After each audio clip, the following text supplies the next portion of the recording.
بيحكي صاحب القصة وبيقول: في ليلة أنا كنت قاعد في أوضتي وكان الوقت متأخر، وزي ما أنا متعود إن أنا أسهر، ولاقي مرة واحدة أختي فتحت الباب ودخلت.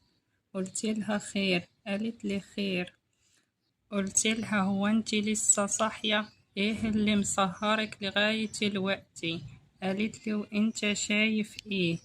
قلتلها: اللي انا شايفه هو انك تستأذني وتخبطي الباب قبل ما تدخلي. قالت لي: استأذن ايه؟ ده انت اخويا الصغير. قلتلها: اخوك الصغير ايه؟ ده انا عمري 24 سنة، وحتى لو أنا عندي 10 سنين لازم تخبطي.